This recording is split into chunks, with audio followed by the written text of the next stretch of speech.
పొలం కంపు నీడలో కూటమి ప్రభుత్వం జోగాడుతుంది. దానికి ఆద్యులు కర్త కర్మ క్రియ మీరు.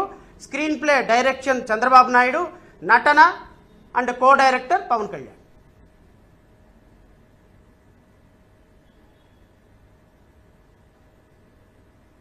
ఒక ప్రభుత్వ భూమిలో అనుమతులు లేకుండా, కలెక్టర్ ఎన్ఓసి లేకుండా నేను రామాలయం కడతాను, ఎవడు ఆపుతాడో చూస్తానని సవాలు చేసుకోవడానికి అది వేదిక అని అడుగుతున్నాను. మీకు రాజకీయాలు చేసుకోవడానికి చాలా ఉన్నాయి, ప్రెస్ మీట్లు పెట్టుకోవడానికి చాలా ఉన్నాయి. మీకు అంతగా రోజు జలబుట్టి ప్రెస్ మీట్లు పెట్టుకోవాలి అనుకుంటే you being resign as a deputy speaker and then మీరు ఏమి ప్రెస్ మీట్లు పెట్టుకుంటారో పెట్టుకోండి. సో ఇది రాష్ట్రంలో ఉన్నటువంటి కొన్ని లక్షల మంది క్రిస్టియన్ అండ్ మత సాంప్రదాయాలను దెబ్బతీసే ప్రయత్నం అని అయితే నేను మీ ద్వారా కూటమి ప్రభుత్వానికి హెచ్చరించదలుచుకున్నాను. న్యాయస్థానంలో కేసు ఉంది. ఖచ్చితంగా నేను ఇంకోటి కూడా చెప్పాలి. గౌరవ సుప్రీంకోర్టు, బహుశా రఘురామకృష్ణరాజు గారికి తెలిసే ఉండొచ్చు, నేను ఈ జడ్జిమెంటు హైకోర్టులో చూపించిన తర్వాత బహుశా ఆయన చదివి ఉంటాడు. గౌరవ సుప్రీంకోర్టు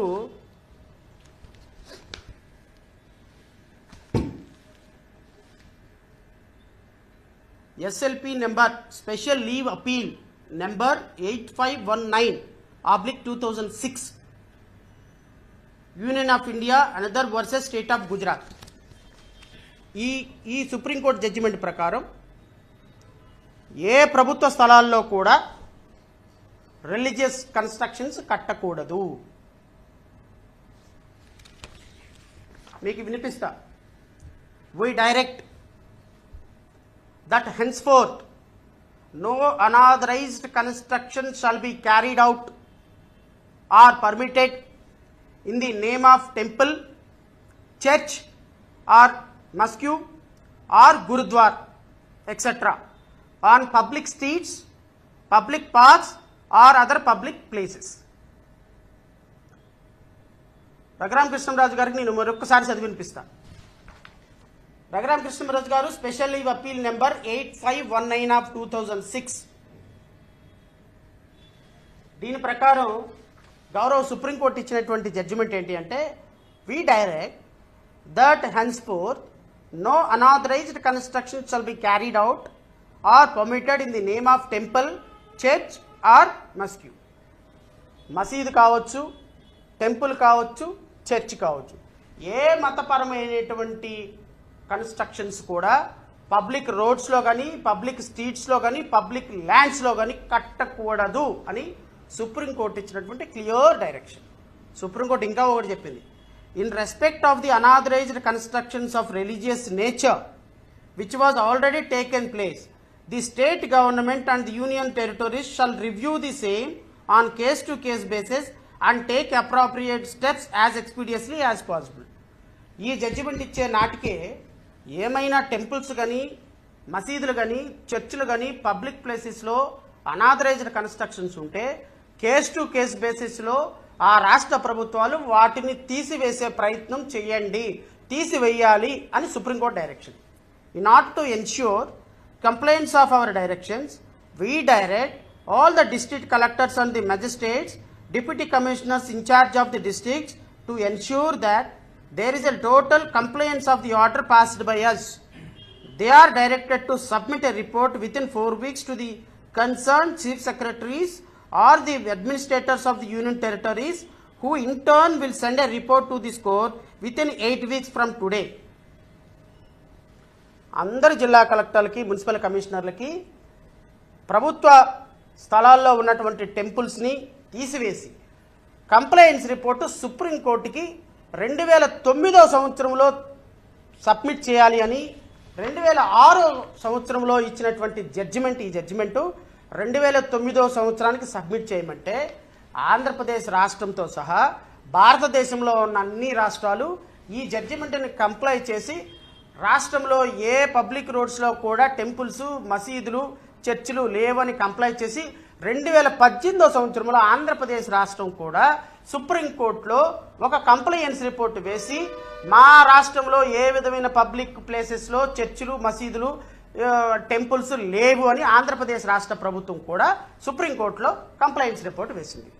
ఇప్పుడు నేను అడుగుతున్నా రఘురామకృష్ణరాజు గారిని, according to the supreme court judgement ఏ పబ్లిక్ ప్లేస్లో కూడా ప్రభుత్వ స్థలాల్లో టెంపుల్స్ చర్చిలు మసీదులు కట్టకూడదు. మీరు ఆకివీడులో ఏదైతే సర్వే నెంబర్ చెప్తున్నారో రామాలయం ఉందని చెప్తున్నారో గొంతెమ్మ గుడి ఉందని వాళ్ళు చెప్తున్నారో ఇది సర్వే నెంబర్ 470/12. ఇది ఇప్పటికీ కూడా ప్రభుత్వ భూమిగానే ఈ రికార్డుల్లో ఉంది. సుప్రీంకోర్టు జడ్జిమెంట్ ప్రకారం ఏ ప్రభుత్వ భూమిలో కన్స్ట్రక్షన్ కట్టడానికి లేదు, కలెక్టర్ ఎన్ఓసి ఇవ్వటానికి లేదు. ఒకవేళ రేపొద్దున ఈస్ట్ గోదావరి కలెక్టర్ని నేను తోపుని, నేను తురుంకాన్ని, నేను పెద్ద డిప్యూటీ స్పీకర్నని ఎన్ఓసి అడగడానికి ప్రయత్నం చేశారనుకోండి, కలెక్టరు సుప్రీంకోర్టు ముందుకు వెళ్ళి చేతులు కట్టుకొని కంటెంప్ట్ ఆఫ్ ది కోర్టులో నుంచోవాల్సి వస్తుంది. ట్రిపుల్ గారు మీకే కలెక్టరు సుప్రీంకోర్టులో కంటెంప్ట్ ఆఫ్ ది కోర్టులో వెళ్ళి నుంచోవాల్సి వస్తుంది. ఆల్రెడీ కలెక్టర్ ఎన్ఓసి ఇవ్వటానికి లేదు, మున్సిపల్ కమిషనర్ పర్మిషన్ ఇవ్వడానికి లేదని ఆల్రెడీ మున్సిపల్ కమిషనర్కి కలెక్టర్లకి రిప్రజెంటేషన్స్ కూడా వెళ్ళిపోయినాయి. ఒకవేళ కలెక్టర్ ఎన్ఓసి ఇస్తే కలెక్టర్ ఎన్ఓసి సుప్రీంకోర్టులో రేపొద్దున ఛాలెంజ్ చేయడానికి ఆ లోకల్ ప్రజలు సిద్ధంగా ఉన్నారు. కంటెంప్ట్ ఆఫ్ ది కోర్ట్ వేస్తాం, న్యాయస్థానంలో పోరాటం చేస్తాం. అక్కడ గొంతెన్నమ్మ గుడి మాత్రమే కట్టాలి అనేది లోకల్ ప్రజల యొక్క ఆలోచన. లోకల్ ప్రజల యొక్క ఆలోచన ప్రకారం అధికారులు కూడా నిలబడాలి. Because it is a democratic country, people's wish should be respected. ఇది మీరు మైండ్లో పెట్టుకుంటే బాగుంటుంది. లేదు రామాలయం కడతాను, లేకపోతే నేను ఇంకో చర్చి కడతాను, లేకపోతే పడేస్తాను, రాష్ట్రం మొత్తం అల్లకొలను సృష్టించాలని సృష్టించండి. అది మీ కూటమి ప్రభుత్వం ఇష్టం. మా వరకు లోకల్ ప్రజలు అక్కడ అది నిజంగానే అధికారుల రిపోర్ట్లో రామాలయమే అని వచ్చిందనుకోండి, రామాలయం కట్టుకోండి, మేమే అబ్జెక్షన్ చేయం కదా, మాకేంటి అవసరం. మేము ఉంటాం అక్కడ వెళ్ళి, మీరుంటారు అక్కడ వెళ్ళి, ఎవరూ ఉండం. అక్కడ ఉండేది లోకల్ ప్రజలు, దీపం పెట్టాల్సింది లోకల్ ప్రజలు, అక్కడ పూజలు చేయాల్సింది లోకల్ వాళ్ళు, మీరు నేను ఉండం కదా. సో అధికారులు నిజాయితీగా నిష్పక్షపాతంగా కోర్టు మానిటర్డ్ ఎంక్వైరీ ద్వారా ఇక్కడ ఏముంది అనేది ప్రజలు నిర్ణయం చేసుకున్న తర్వాత కట్టాలి తప్ప రఘురామకృష్ణరాజు గారు ఒక కండవ వేసుకొని జై భీమ్ అన్నంత మాత్రాన అక్కడ జై భీమ్ అవ్వదు, జై శ్రీరామ్ అన్నంత మాత్రాన అక్కడ జై శ్రీరామ్ అవ్వదు. అక్కడ మీరు మతాలని కులాలని రెచ్చగొట్టే వ్యవస్థను పక్కన పడేసి నిజాయితీగా అక్కడ ఏం గుడి ఉందనేది అధికారులు లోకల్ ప్రజలు తేల్చుకుంటారు.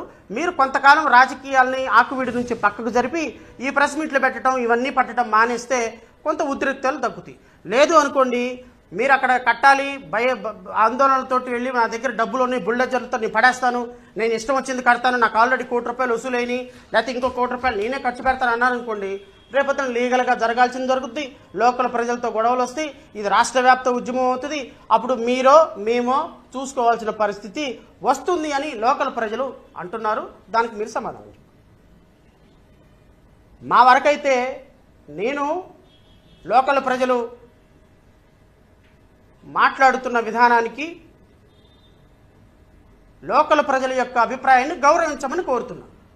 నిజంగానే అక్కడ రామాలయం ఉండి రామాలయం కట్టాలి అనేది లోకల్ ప్రజలు ఇష్టమైతే పూర్తి స్థాయిలో రామాలయం కట్టడానికి మీకు కూడా విరాళం ఇస్తాం, నేను కూడా విరాళం ఇస్తాను. ఎందుకంటే ఈ దేశంలో రాముడు వేరు, జీసస్ వేరు, అల్లా వేరు కాదు. According to the constitution all gods are equal. Because article 25 ప్రకారం ఎవరైనా ఏ మతాన్నైనా స్వేచ్ఛగా పాటించుకునే అధికారం అవకాశం ఉంది. కాబట్టి ఎవరు ఏ మతాన్ని పూజించినా మీకులాగా బుల్డోజర్లతో వెళ్ళే సంస్కృతి ఉండకూడదు అని భావించేటువంటి పార్టీగా, భావించేటువంటి వ్యక్తిగా నేను రాష్ట్ర ప్రజలకి చెప్పదలుచుకున్నది ఒకటే, ఏ టెంపుల్ ఉండాలి అనేది వాళ్ళు లోకల్లో డిసైడ్ చేసుకుంటారు. మీరు అనవసరమైన పిచ్చి పిచ్చి మాటలు మాట్లాడి లోకల్ ప్రజల్ని, వాళ్ళు క్రిస్టియన్లు, నిన్న పిటిషనర్లు అందులో ఒకళ్ళంట క్రిస్టియన్ పేరు పెట్టుకున్నారంట, అందువల్ల ఆవిడ క్రిస్టియన్ అంట. అంటే క్రిస్టియన్ పేరు పెట్టుకున్న వాళ్ళు వెంకటేశ్వరులు అని పెట్టుకుంటారు పేరు. ఆయన వెంకటేశ్వరులు అని పెట్టుకున్నంత మాత్రాన ఆయన హిందూ అవుతాడా?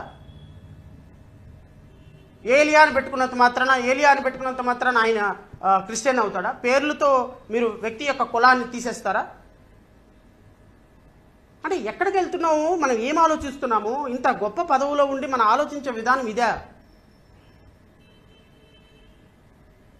సో కాబట్టి నేను గౌరవనీయులైనటువంటి రఘురామకృష్ణరాజు గారికి చెప్తున్నా, ముందు మీరు డిస్ట్రిక్ట్ కలెక్టర్ దగ్గర నుంచి అనుమతి తీసుకోండి, మున్సిపల్ కమిషన్ దగ్గర నుంచి పర్మిషన్ తీసుకోండి. లోకల్ ప్రజల యొక్క అభిమతానికి అనుగుణంగా అక్కడ ఏముండాలి అనేది వాళ్ళు కట్టుకుంటారు తప్ప మీరు ప్రెస్ మీట్లోకి వచ్చి పిచ్చి పిచ్చి కామెంట్లు పాస్ చేసి ఒక కులాన్ని ఒక మతాన్ని కామెంట్లు చేస్తూ ఉంటే ఇది ఎక్కడో చోట ఖచ్చితంగా బర్స్ట్ అవుతుంది. అది మీ కూటమి ప్రభుత్వానికి మీ జుట్టుకు చుట్టుకుంటుంది. ఆల్రెడీ ఇప్పటికే కూటమి ప్రభుత్వం జారుడు బండి మీదకి వచ్చేసింది. ప్రజలు ఎవరు, అందులో క్రిస్టియన్లు ఎవరు, అసలు ఎస్సీలు ఎవరు కూడా మీ ప్రభుత్వాన్ని ముఖం మీద ఉమ్మేసే పరిస్థితి ఉంది. ఇంకా ఇంకా ఇంకా ఇంకా మీ చేష్టల వల్ల దిగజారిపోతుంది. మీరు చేసేది నిజంగా మా మంచి కోసమే అని నేను భావిస్తున్నాను. ఎందుకంటే ప్రభుత్వం మీద మీ పోరాటం చేస్తున్నాం. మా మా మా మా మా వల్ల ఎన్ని ఓట్లు పోతాయో నాకైతే తెలియదు, కానీ మీ వల్ల సంకనాగిపోతుంది కూటమి ప్రభుత్వం. ఇంకా అది మేము మిమ్మల్ని వెల్కమ్ చేస్తున్నాం. మరి ఒక విధంగా మీరు మాట్లాడటానికి మేము ప్రోత్సహిస్తున్నామని అనుకోండి. మీరు ఎంత మాట్లాడితే మాకు అంత మంచిది. ఎందుకంటే మీరంత గొప్పగా, మీరంత ఎన్ని ప్రెస్ మీట్లు పెడితే, ఎంత సర్కాస్టిక్గా మాట్లాడితే, ఎంత కులాన్ని అవమానిస్తే, ఎంత క్రైస్తవ సాంప్రదాయాన్ని అవమానిస్తే, ఎంతమంది పాస్టర్లను చేస్తే ఆ పాస్టర్లకి ఆ కులానికి సిగ్గు వస్తుంది. ఎందుకంటే వాళ్ళందరూ మీకు ఓటేసిన కారణంగా, ఓటేసి తిప్పి తన్ను తన్నించుకుంటున్న కారణంగా, ఓటేసి సెకండ్ గ్రేడ్ పీపుల్ లాగా అవమానపడుతున్న భాగంగా మీరు చేసే ప్రతి కామెంట్ వాళ్ళ గుండెని తాకుతుంది. ఇది ఖచ్చితంగా మీ కూటమి ప్రభుత్వానికి ఒక దెబ్బ తగులుతుందని అయితే నేను భావిస్తూ నాకు అవకాశం ఇచ్చినటువంటి మీడియా సోదరులకి హృదయపూర్వకంగా నమస్కారాలు తెలియజేసుకుంటూ జై హింద్.